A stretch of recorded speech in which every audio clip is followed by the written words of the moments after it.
Of today's short story, H.P. Lovecraft himself said, "Here, art and restraint in narrative reach their very highest development, and an impression of lasting poignancy is produced without a single strained passage or a single false note." That was H.P. Lovecraft, the man who is sort of generally credited with really making cosmic horror what it has become, though there are elements of this story that are, I think, sort of interestingly described as cosmic horror, and we will get into what is cosmic horror in a moment.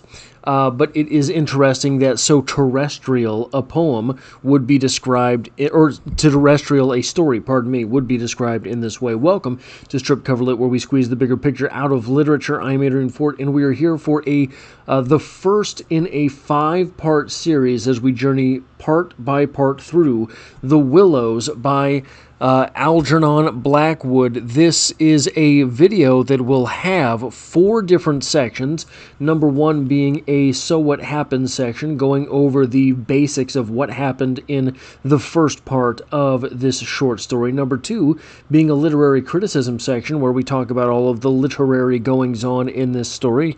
Number 3 being a writer's corner, where we talk about the notes that we can take from this short story as writers ourselves. And number 4 will be an Adrian's Corner. We have an Adrian's Corner once in a while when I have something personal-ish to talk about, and we have just such an occurrence in today's story. So let's get into things by asking the question in this first section, what happened? Well, our narrator and his friend, the Swede, are traveling the Danube River, and brother, it is getting hairy.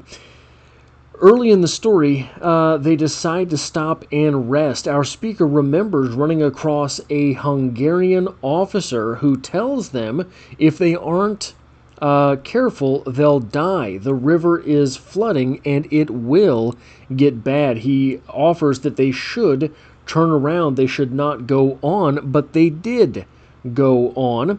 The Swede falls asleep, and our speaker wanders their tiny island where they have sort of come off of the river itself onto a small island, and he falls asleep first. When the Swede does fall asleep, our speaker starts to feel both alone and strangely foreign. These are things that should be at odds. How can you be foreign someplace if that place does not belong to anyone else?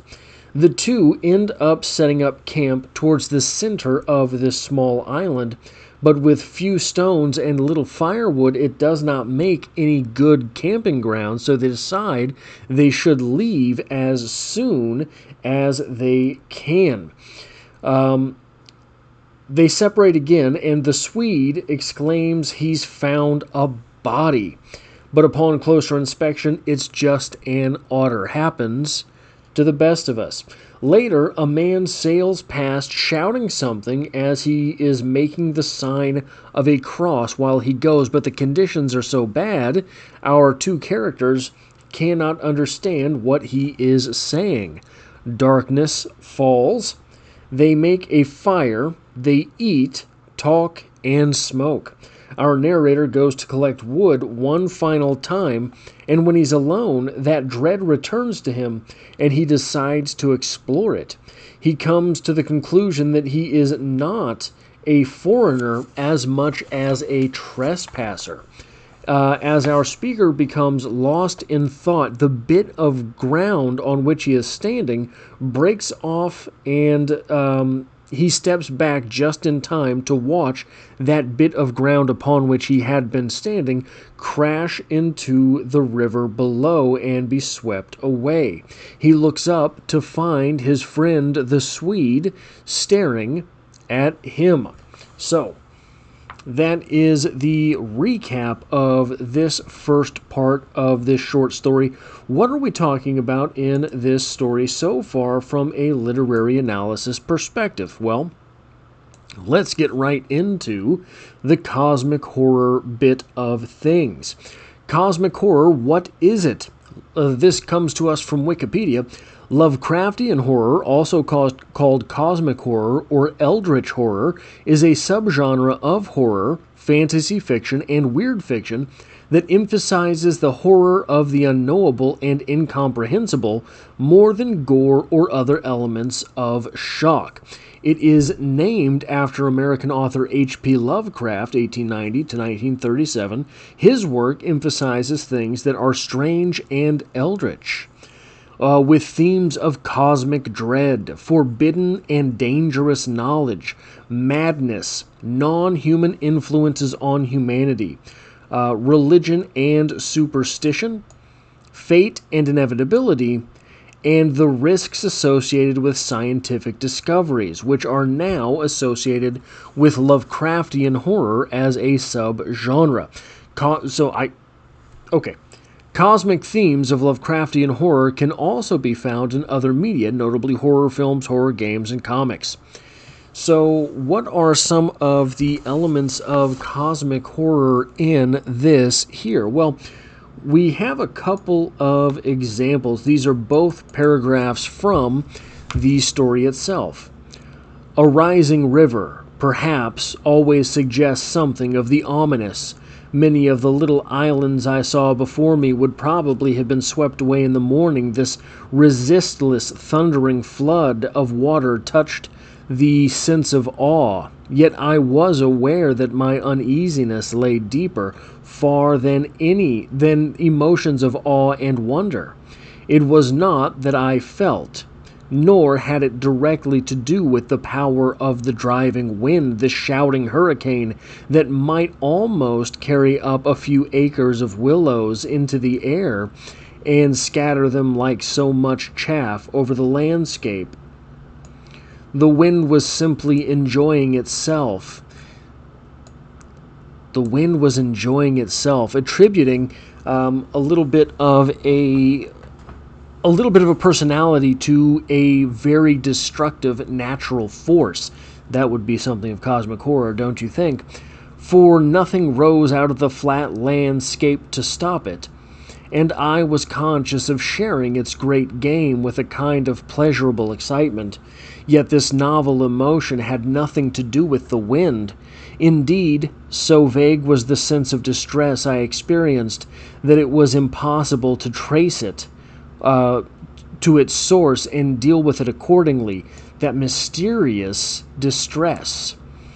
Though I was aware somehow that it had to do with my realization of our utter insignificance, another common trait of cosmic horror, before this unrestrained power of the elements about me. The elements are the powerful thing, not us. The huge grown river had something to do with it too, a vague, unpleasant idea that we had somehow trifled with these great elemental forces in whose power we lay helpless every hour of the day and night. There is this great power to the universe itself, to that which is without us, and we are but ants in its presence. For here, indeed, they were gigantically at play together, and the sight appealed to the imagination. And a little bit further, depending on what printing you have, this is probably on the very same page.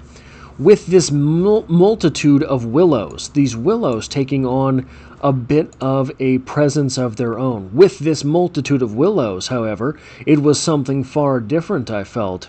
Some essence emanated from... So sorry, this is all torn up a little bit.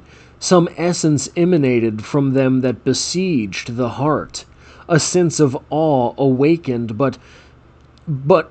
awakened, true, but of awe touched somewhere by a vague terror. Their serried ranks growing everywhere darker about me as the shadows deepened, moving furiously yet softly in the wind. woke me in the curious and unwelcome suggestion that we had trespassed here upon borders of an alien world. So this is a place without other people. How do you trespass there? It does not belong to anyone. How do you trespass there? Well, it might not belong to any other people, but that does not mean that it does not belong to something. A world where we were intruders, a world where we were not wanted or invited to remain, where we ran grave risks, perhaps. The feeling, however, though it refused to yield its meaning entirely to analysis, did not at the time trouble me by passing into menace, yet it never left me quite even during the very practical business of putting up the tent in a hurricane of wind and building a fire for the stew pot. So, another thing about cosmic horror. Cosmic horror is sort of existentialist dread. Cosmic horror, I think, has a great deal of interplay with the existentialist movement, this idea that we are foreign in everything that we do. Here you have that element talking about building a fire for the stew pot, something which is very practical, something which is very matter of fact, and saying, even during that, I was out of it. It remained just enough to bother and perplex, and to rob a most delightful camping ground a good portion of its charm. To my companion, however, I said nothing, for he was a man I considered devoid of imagination. So you have here this contrasting between... Our main character says, the Swede's a pretty good guy. I'm glad I have him with me. And then goes on to say that the place in which he finds himself might have more imagination than the Swede. What this does is it makes the place around you strangely human. But it makes the person with whom you find yourself strangely inhuman. Do you or do you not credit those people with the most imaginations around you as being something more human than other people? Do you imagine how much imagination your dog has? Do you contemplate how much imagination there is in an ant farm? No, the imagination is something that we really consider to be part of the thing which makes us human. So for the surrounding area to be so creative and cunning is terrifying. But to find yourself alone with someone who you think is less, somehow, than human is also terrifying.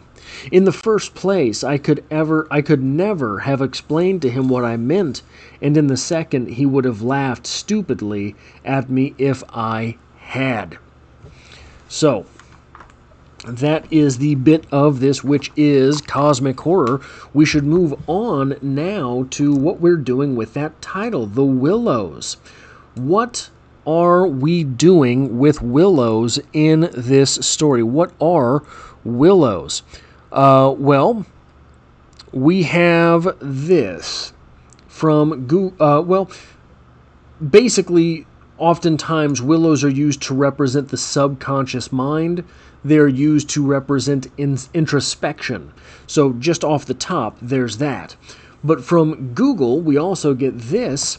In Greek mythology, the willow tree was sacred to Hecate, the goddess of witchcraft, magic, and the crossroads. This association stems from her connection to the moon, wild places, and the cyclical nature of life and death, which are all reflected in the willow's growth and symbolism.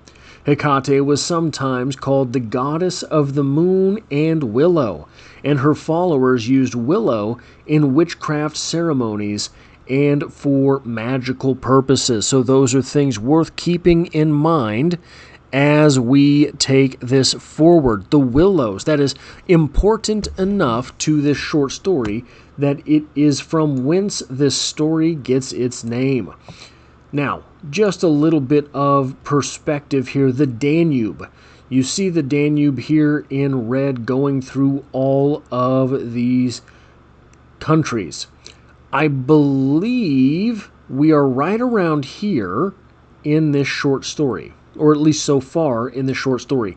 And 100% transparency, I am reading through this for my first time along with you for this read-along. So I do not know ahead of time where this short story goes. I do not know ahead of time where this short story ends, etc. So this is the river upon which we find ourselves in this short story. Just thought I would throw that out there for a visual. Now, if we are accepting this as literature, we are accepting this as having important metaphors within it. And I think we have a very beautiful metaphor in this opening stave here in this short story. This is the third paragraph in. It reads as such. Happy to slip beyond the control of the stern banks, the Danube here wanders about at will among the intricate network of channels intersecting the islands. So wanders about at will, suggesting that the river itself has will. A cosmic horror element. Intersecting the islands everywhere with broad avenues down which the waters pour with a shouting sound, making whirlpools, eddies, and foaming rapids, tearing at the sandy banks, carrying away masses of shore and willow clumps, and forming new islands innumerably, which shift daily in size and shape and possess at best an impermanent life, since the flood time obliterates their very existence. I suggest, just sort of from my experience with cosmic horror, which is not extensive, but differs from the definition offered earlier that I got from Wikipedia, that this idea of impermanence is also something that, because it's different than being suggestive of death. Being suggestive of death means that there is still some type of weight to your existence. But simply being rendered impermanent, that seems somehow less weighty. That seems somehow less important. And I think impermanence is a very big deal here with cosmic horror. But this, if we are looking for metaphors, is this not a perfect metaphor for where it appears our story is at this point going? New islands, these two travelers, innumerably which shift daily in size. Our travelers are travelers. They're just traveling about. They're not staying anywhere. And shape. So who knows how many of these two travelers survive? Who knows in what condition they will survive? New islands innumerably which shift daily in size and shape and possess at best an impermanent life. Is that what is going to become of our weary travelers here? I think that is worth asking here. The number 5 thing worth talking about from this first stave from a literary perspective is this. This is a quote from the story. Though still early in the afternoon, the ceaseless buffetings of a most tempestuous wind made us feel weary, and we at once began casting about for a suitable camping ground for the night. But the bewildering character of the islands made landing difficult. The swirling flood carried us inshore and then swept us out again. Keep those things in mind. The willow branches tore at our hands as we seized them to stop the canoe, and we pulled many a yard from the sandy bank into the water, before at length we shot with a great sideways blow from the wind into a backwater and managed to beach the bows in a cloud of spray. Then we lay panting and laughing after our exertions on the hot yellow sand, sheltered from the wind, and in the full blaze of a scorching sun, a cloudless blue sky above, and an immense army of dancing, shouting willow bushes closing in from all sides, shining with spray and clapping their 1,000 little hands as though to applaud the success of our efforts. So, speaking of the landscape itself having a type of presence, the landscape itself having a type of consciousness, what we have here is the water. Swirling flood carried us to shore and then swept us out again. The water is trying to keep them. The water is mystery. The water is impermanence.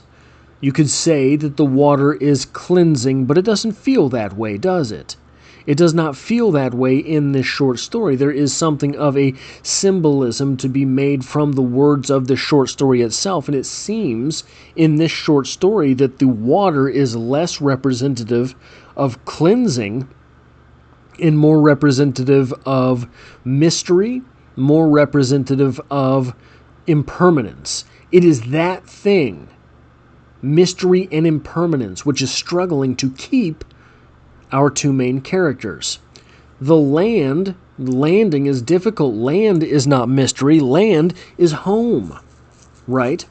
So the mystery is trying to keep our travelers. The land is being not so cooperative.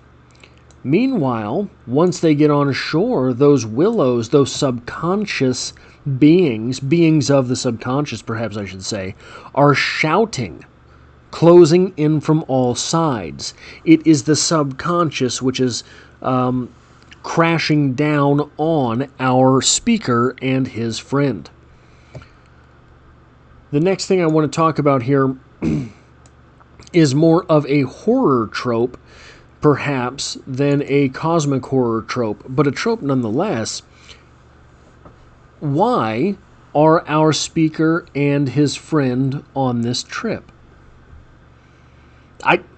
I'm with you. I don't know if this is your first time reading this. I don't know yet why they are here together. It seems to me that this is an excursion for fun, an excursion for adventure. In literature, going out for fun, going out for adventure, is oftentimes as deadly, in horror literature, I should say. The idea of having fun is often as deadly as, in movies, the idea of making love is deadly, right? You've seen Scream. If you make the hubba hubba, you're definitely dying in this movie. In literature, it goes a little bit, it doesn't go quite so deep, quite so niche as that. In horror literature, oftentimes, it is the very idea of having fun itself, which this adventure is supposed to be, at least from what I can tell so far. Then we have, if the idea of having fun is often deadly in horror literature, the idea of mocking fate is something which goes before literature, all the way back to the very act of storytelling in our species. On page 5 for me, we have the Swede making fun of the paranormal ideas of the Hungarians. If they had enough imagination, or maybe this is the speaker, I can't remember. If they had enough imagination, I laughed loudly. I remember trying to make as much noise as I could. They might well people a place like this with the old gods of antiquity. The Romans must have haunted all this region more or less with their shrines and sacred groves and elemental deities. So this is the speaker here, and the Swede, really, because this was part of a conversation, making fun of paganism. And you'll notice that at the very end of this this stave here, when our speaker goes to collect firewood by himself, saying, look, this is the last firewood I'm going to grab, and then we're going to kick off, right?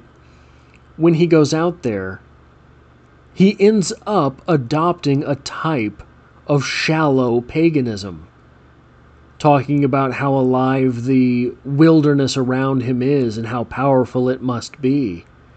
He is in awe of the great power of the wilderness around him. So it appears that he has become, at least in practice, perhaps not in title, a pagan. Now, worth taking forward in this piece, because this is going to be, I think, very important going forward. At the end of this piece, the end of this stave, they start to get paranoid. Remember, the speaker says that every time the Swede goes out for firewood, he's gone for way too long to come back with what he comes back with. I don't know what he's doing out there. I don't know where he's gone. And then, in the end, our speaker heads out for firewood, and he's kind of dawdling. And when he turns around to go back to camp, the Swede is standing there waiting for him. So it appears they are both getting at least a little bit paranoid about one another. Now, let's talk about what we can take from this stave as writers ourselves. And I want to start with, if you're taking writing notes from something like this, probably you are looking at putting something like dread into your work. Maybe you're writing horror, maybe you're writing a paranoid character, something like that.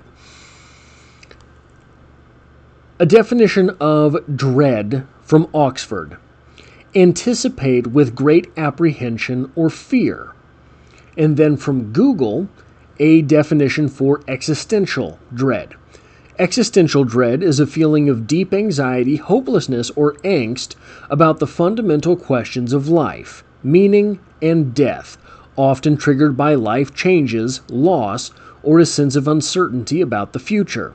To cope with existential dread, individuals can focus on present moments through mindfulness, engage in fulfilling hobbies, strengthen social connections, communicate their feelings with trusted people, and create personal meaning by setting small goals or pursuing activities that bring them joy and a sense of connection. Now, this existential dread, you'll notice in this piece, we talked about the fact that our main characters here seem to be on this mission just for fun, right? They seem to be trying to enjoy this thing. And now they're dreading it. It is an existential dread when it becomes dread of the thing you thought you were going to enjoy. A dread about existence. It's not dreading the hard labor of the day. That's not what is throwing this story off. What's throwing this story off is that dread adopted from a character who thought he was going to enjoy this trip. Working dread into a piece can... So what H.P. Lovecraft said... The quote that I gave at the beginning of this video, what H.P. Lovecraft said about this story being basically being seamless. You do not see the author at work trying to put that sense of dread into you. All of the dread is made through his observations. He is not telling you, oh, the way that perhaps Edgar Allan Poe would do, right? Tell you what a dreadful thing it was. It is so dreadful. Really, what we're doing is we're describing the elements around us, and the effect of dread sort of precipitates from that. That is what makes it seamless. That is what makes it feel very light, as opposed to, sometimes, Edgar Allan Poe feels very weighed down because you are being told all of the things that you are supposed to feel. There's a little bit of that in here, but really what it is the speaker telling us what he is feeling. So it gets a little bit more of a pass. So I think that it is tricky to work dread into something and have it be flawless or seamless the way that Blackwood does here. The second thing, that bit with the otter and the dead body. That is a very neat trick. There is a short story from Joyce Carol Oates called Where Are You Going? Or Where Have You Been? Where Are You Going? Oh, I can't believe I'm blanking out on this right now. I think it's Where Have You Been? Where Are You Going? Pretty easy to find. I apologize for having completely blanked on the title. Where are you going? Where have you been? And there's a character that is presented as the bad guy in this piece.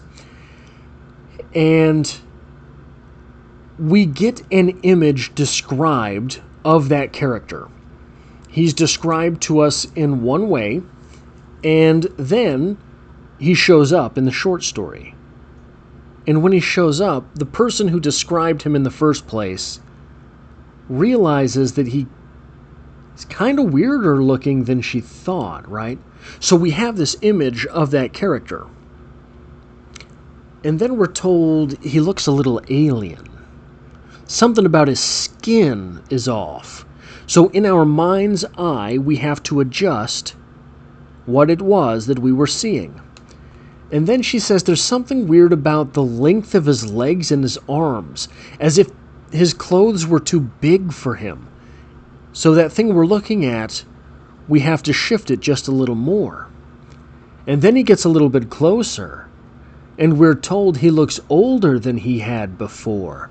So we have to take it and shift it even more. This is an incredibly effective route for building horror in a reader, because what it does is every time you have to change what it looks like in your mind's eye, your reader gets a little closer to it, looking around and seeing how weird it is. Then a little closer to it, looking around, seeing how weird it is. Then a little closer to it, looking around, seeing how weird it is. All the while it's getting closer and closer. This thing that happens, that's the same way that you notice a spider. Right? You see it in the corner of your eye and it's just a black speck. But then you look at it and it's got 8 legs and 8 eyes looking back at you. That is a very real thing that happens to us that scares us. So if you can give your reader an image and then backtrack on that image just a little bit, it becomes something that gets straight into your reader's heads. Another thing that I forgot to write down here is all of the instances of anthropomorphizing nature. Doing that, talking about how the willows are creeping up. Well, we know that literally they're not doing that, right? But the more you talk about them as if they were human, the more your mind and its subconscious, ironically talking about the willows, right, has to accept that maybe there's other creepy crawlies out here in this environment. We're talking about the river as if the river has its own free will. Well, if the river does, why wouldn't the willows? And if the willows do the bushes? And if the bushes does the grass? Does the driftwood have a meaning of its own? Have a plight of its own? Have free will of its own? And we're casting it into the fire. So I think that when you're trying to build the idea of dread, those things come up too. Now, the final element here that I want to talk about is something that I had not thought about for a very, very, very long time. And it's something embarrassing. But it's my corner, by God, and I'm going to talk about it. And the reason I'm talking about it is I wonder how real, common this is. I was born in 1985. So I was born before all of the portable technology, all of that stuff. When I was a kid, I used to get absolutely freaked out anytime we were driving somewhere with my family. I was in the back seat, right? A kid strapped in, buckled in the back seat. I would have absolute existential meltdowns at 5 years old, wondering in the back of this car, what happens if this car stops? What happens if we're stranded? Will anyone ever find us?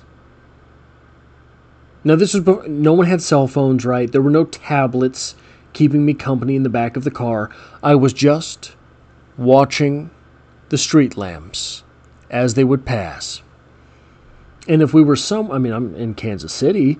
I'm not in the sticks, but certainly this isn't the heart of New York. There's not constant neon lights seeping in through the back seat of that car. What if we just kept driving? Ended up in the middle of nowhere. Wandering still, wandering yet, disappearing into the vast nothingness. Now, why do I bring this up? Tell me that this short story does not feel like a manifestation of that very same sentiment from someone else 100 years, 80 years, 78 years before I was born. No, it's 100. It's almost 100. Well, it's 90. I don't know exactly when the short story was published. I'm not that old. I'm not terribly old. I'm pretty old. But I wonder how common that sentiment is. Being powerless in the back of a car, wondering what happens if you all just disappear. And I hadn't thought about this forever. Now, obviously, the writer of this short story wouldn't be talking about the back of a Pinto, but it would have been some form of transportation, even 100 years ago. It would have been some form of transportation, even 200 years ago, 300 years ago. Way back to the dawn of our species when we were walking from place to place with our small little tribes. Is this idea here, this cosmic horror of making a deliberate choice to go somewhere, but maybe not being in on the decision of where you end up, is that something that is inherent to our species?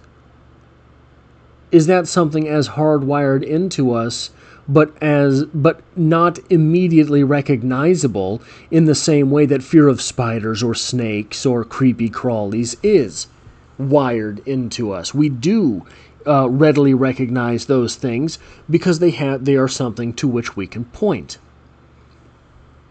Is this existential dread something as hardwired into us as the fear of disease?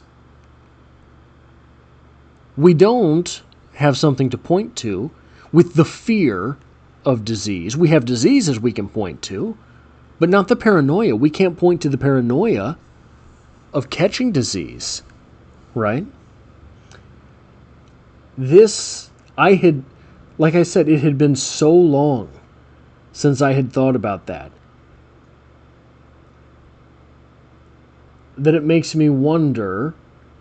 I don't feel that I could control that paranoia that rose in me, because my mind would go so many weird places. What if we're abducted by aliens? What if the tire pops and nobody knows, but there's a sinkhole next to the road and the car just flips right into it, right?